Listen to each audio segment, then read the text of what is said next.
It all started in December. Mind the lawnmower. But it looks like Christmas has just come early for us, so I'm gonna grab a trolley and I'll explain it later. Let's go. This week's episode brings you our complete months in progress battery system and electrical system overhaul. Never in my life have I carried 2 deep cycle batteries at the same time before.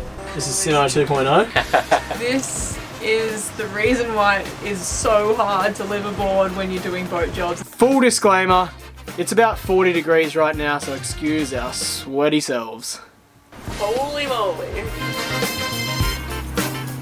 That is crazy! So, it all started in December, and it's only now it's ready to share and show you guys. I just got to the car and I was like, meh, meh, meh, on the door, wondering why it wasn't opening, and then I was like, that's my marina key, not my car keys. It's been a wild time. Living aboard, trying to do jobs of this nature is very challenging. We found ourselves without power, without fridges, borrowing friends' galleys, even their beds, all the while we're still attending uni. We've even got part-time jobs now and trying to do this at the same time. It has been a wild, chaotic season.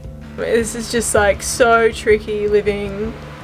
But we are now in the light at the end of the tunnel, eating frozen berries from our lithium powered freezer.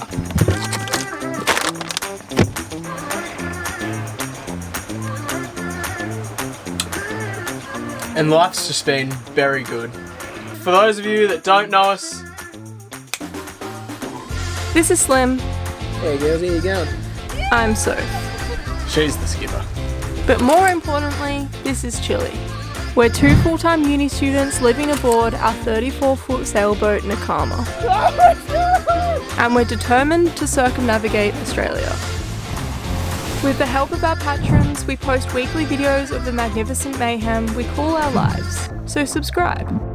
Come along with us.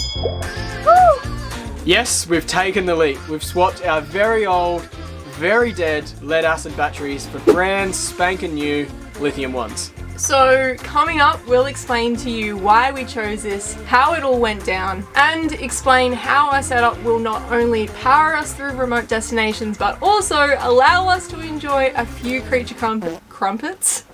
Along the way. Crumpets! A few creature comforts along the way. Right. As we said, this has been a long work in progress, and our new babies arrived all the way back in December. Now, having new lithium batteries inside a marina setting excited a few of our fellow yachties, and they were all pretty keen to give them the old bloke, oh yeah, nah, pick them up and see how heavy they are. So, you've briefly seen Connor before, and here's Connor again, enjoying his first experience with lithium. Oh. Go on. Yeah, not bad. Yeah. Crazy, eh? That's light as. Anyway, get your greasy mitts off him. But then it was Christmas time. And typical to Christmas time, everyone that wasn't retail or hospitality went on holidays. And as you saw, my family came up to visit us and we took Nakama out for a spin. So the boat jobs were on hold to enjoy Christmas, but then COVID came along and knocked on our front door and the job was put on hold again. Which you guys would have seen. Cutting to the new year, we finally opened the boxes.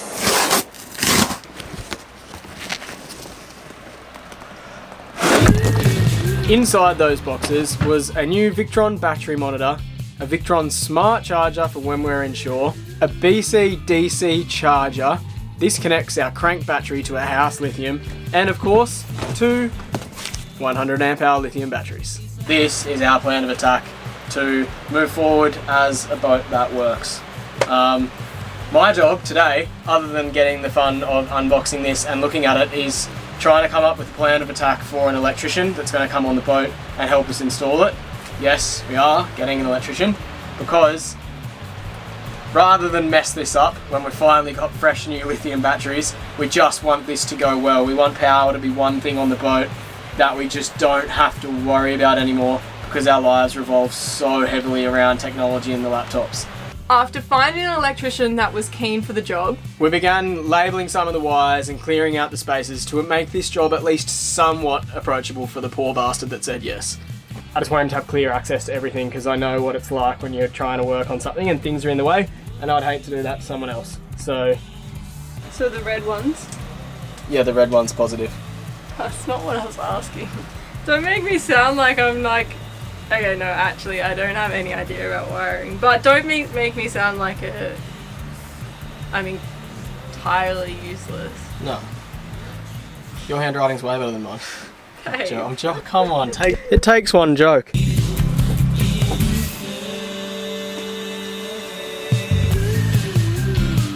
That's the old electric toilet.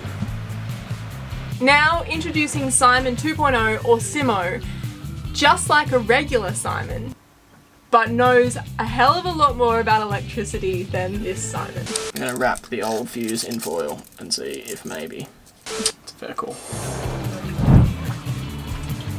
This is Simo 2.0. So while Simo 2.0 is working his little miracle fingers, let's talk a little bit about how bad our batteries actually were and why we actually chose to go lithium rather than just replacing our old lead acid or AGMs.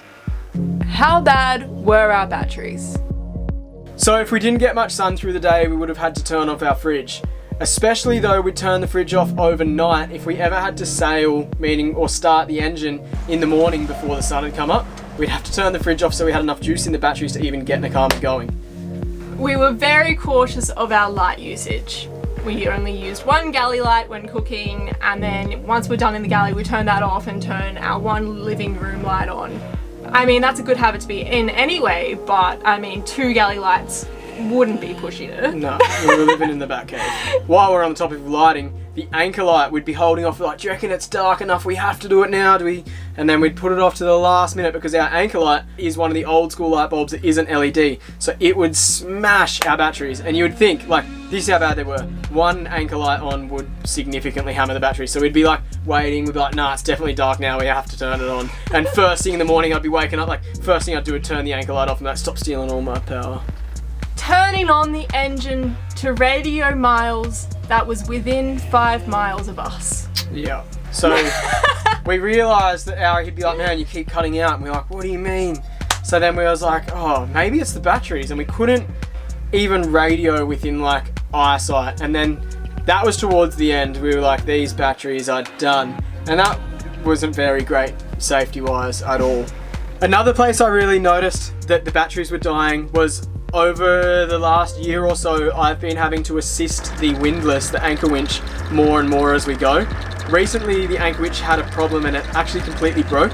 And I was like, oh, this is going to be so hard to lift the anchor by hand. But it wasn't much different, like minimally different. And I realised that our windlass had essentially been packing the chain away for me towards the end, but not helping too much. So it'll be nice to have some batteries that's got a bit of extra grunt, so I'm not always the one whinging about how much chain we're putting out and going, 20 minutes, you know. Depending on sailing conditions, the autopilot would pull too much power and we would opt to hand steer to save that little bit of power. If it was really like wobbly seas, it would, obviously the autopilot would just go ham and our batteries couldn't keep up with it, especially when the sails are shading the solar panels, and for a little bit there our wind generator wasn't working either, so kind of struggled a little bit there, and yeah, we would opt to hand steer to save some power. Yeah, like if we weren't motoring, because it would be fine when we were motoring obviously, but yeah, it was really tough for a bit. We were doing a lot more hand steering once the wind generator broke and we realised that it wasn't keeping up, because generally when you're sailing there's enough wind for the wind generator, but yeah, which we fixed that though. So why lithium? Firstly, like we were talking about, there's only so much time in the day the sun's shining, and the lithium batteries charge 4 times as fast as the AGMs. So if we flogged them on uni the day before on our laptops, we only need a little weather window, or like a little bit of a sunlight window, to get the batteries back up to where we need them to be. So that was a massive positive for us. Second of all, we needed more usable amp hours, but we only had a certain size battery compartment box where we could keep them. So you can get twice the amount of amp hours out of a same rated lithium battery as you would with the lead acid. So it sort of was the only real feasible option for us to continue being able to use our laptops, go to uni, charge things like drones and cameras with the space we have on Nakama, because she's a small vessel. At the end of the day, space was a massive issue. Usable amp hours for space. We really wanted a freezer. Like, yeah, so air powers and space, and you're like, we wanted a freezer. If we accidentally run them flat, which it happens, like this time in Mooloolaba. We're just trying to, you know, go about our evening, charging the laptops, and then the inverter started beeping at us, and then there was a flashing on the monitor screen saying low, but the reading is 96.7%. And then I was like, oh, I'm just going to see if I can start the engine, try to start the engine's not starting. So I think the batteries are like flat. But it's a bummer because, yes, we know batteries don't like going flat. The batteries don't suffer damage, but spring back to life quickly without damage. Minimal damage. Minimal damage. Minimal damage is a major positive. Major. Now, the other thing about lithium batteries is they're significantly lighter. Never in my life have I carried 2 deep cycle batteries at the same time before with so much ease. Let's face it, we're not racers, but if you were into that, then this might be something kind of cool for you. Helped us carry them onto the boat real easy. If you're into racing, that's kind of cool. Why we chose these batteries in particular. We started here, on Alibaba. We were looking at single cell batteries that you sort of DIY yourself. So we were considering making our own lithium batteries to get a cheapest setup as possible. While this might be a fun little backyard project, we live on a boat, and there was this little nagging voice in the back of my head thinking like, fire, explosion, burn alive in your sleep, and we sort of thought, let's not. So we stopped looking on Alibaba, and we decided that we would start looking at batteries that were Aussie made and had a waterproof rating, because we're getting all responsible in our old age. So customer service was a big consideration of ours with these batteries. Not only did we want them to be Aussie made and waterproof, we wanted to know that if we called, someone would pick up and help us with any problems along the way. Because, like for many people, this was a big transition, completely new to us. So we found Revolution. Simply put, they were Aussie made, they had a waterproof rating, built-in battery management system. They just had like a wealth of knowledge, and I was there, I had like this brain fog of so many questions and so much boat yard skepticisms, and they were like, alright, so I'm like, well, what about the alternator? Will it blow up that? What kind of alternator do you have? And I was like, this, and then they, basically all my questions were just like answered with enthusiasm and that quick confidence that you can sort of trust. And next thing you knew, like it was love at first phone call for me. We were pretty keen from that point on. So yeah, without this help, we probably would have thrown this one in the too hard basket and never have made the transition. So not only was their knowledge super helpful in the buying, purchasing decision, but also they've proved themselves to provide ongoing support throughout this whole installation. Any little questions or anything. I'm someone that calls with questions lots. Yeah, they never got sick of you. No. They're still not sick of me. I don't think they're done with me yet either. Yeah. So day 1 was wet.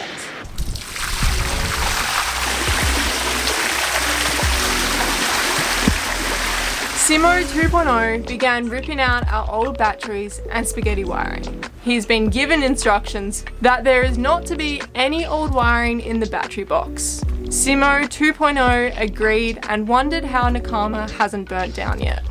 The electrician's just called us and said he's done, so we're gonna go have a look at the boat. We have no idea what sort of shape it's gonna be in, so yes, this could be interesting. What do you think? Keen to see what he's done. Apparently the lithiums are in, and so we can have some power tonight.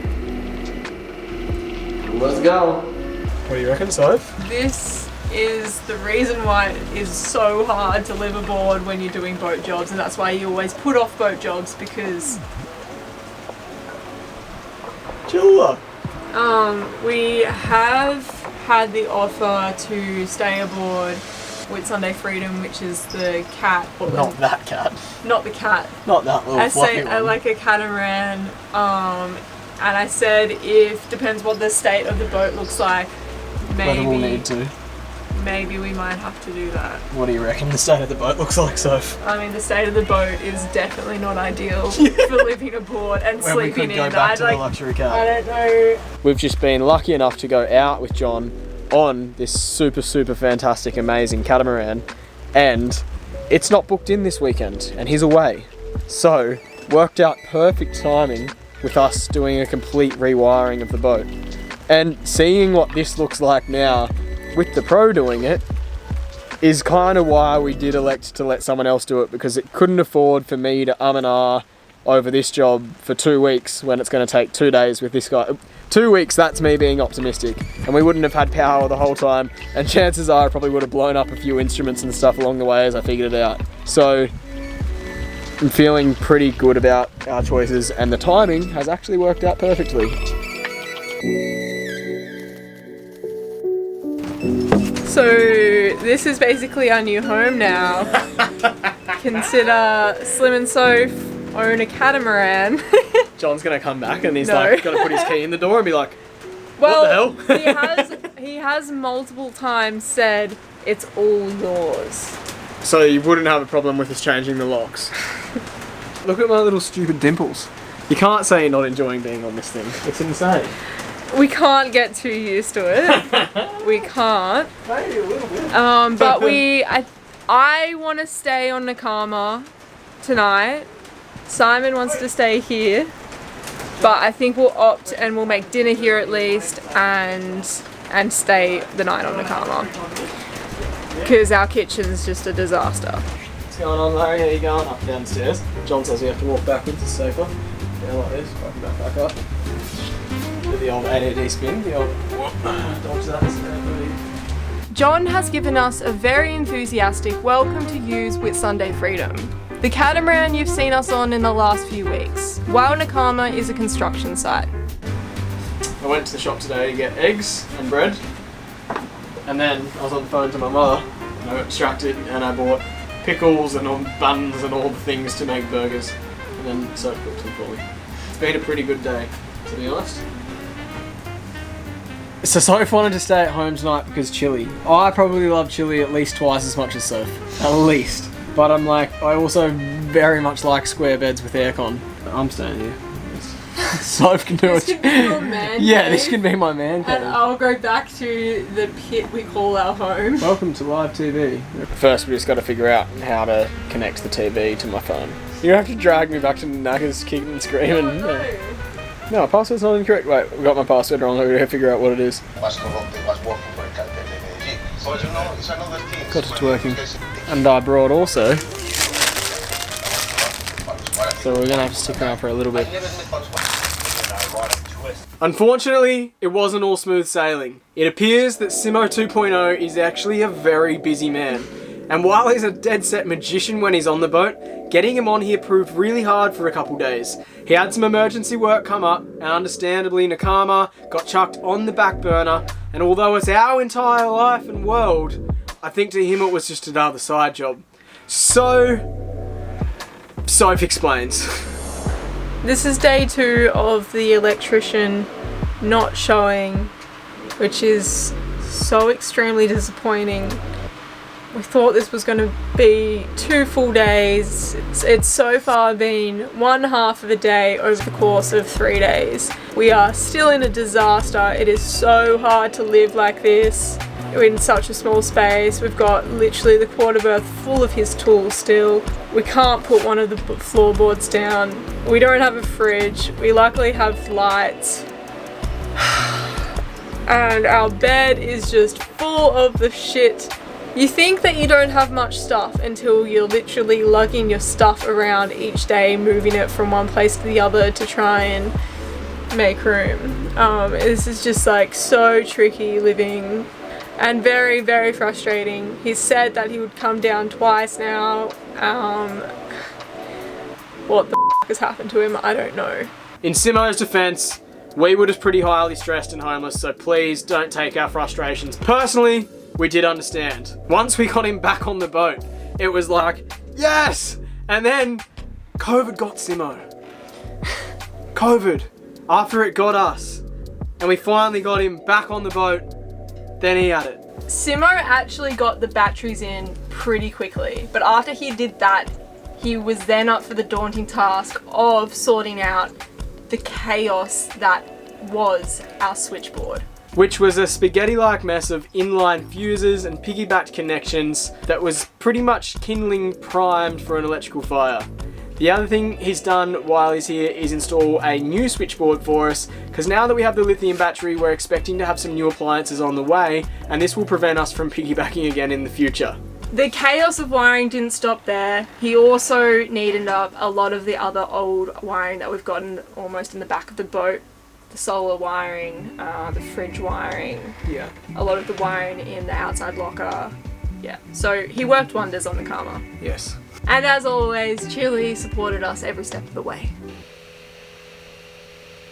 And to our amazement, Simo had turned water into wine.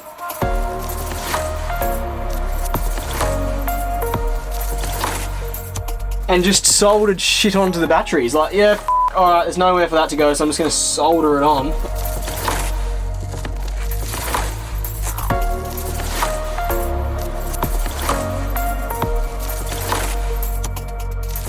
Stick a big bit of wood on the hull there that we can mount that properly.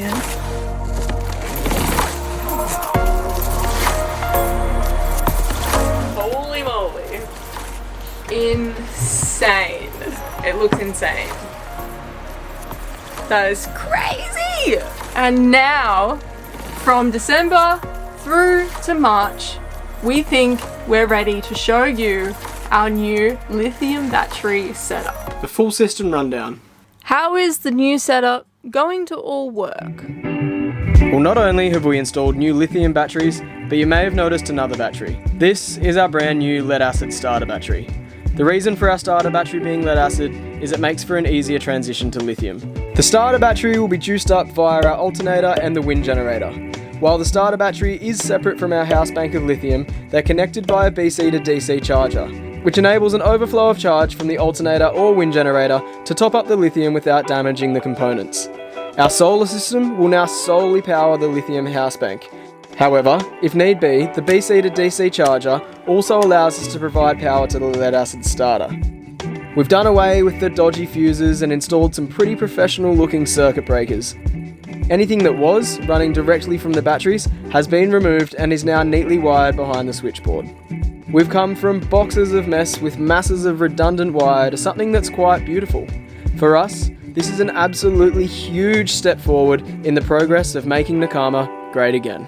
So everything is seemingly coming together. It's just a massive bummer when we find out that all three of our solar panels combined are only bringing us in 1 amp. That's not gonna work for us as we're almost about to go off grid again. So while we wait for this new solar panel to arrive, we do need to take a little breather, so we're diving headfirst into the jungle of tropical North Queensland. I just made up a word because as soon as I put on my mullet, I realised you start like putting sentences into words in North Queensland. So instead of saying, let's get out of here, you just say, ski out of here. So stay tuned for next week. We really hope you enjoyed this episode, guys. It's a little bit different for us, but we hope we've caught you up on everything. And yeah, we'll see you soon.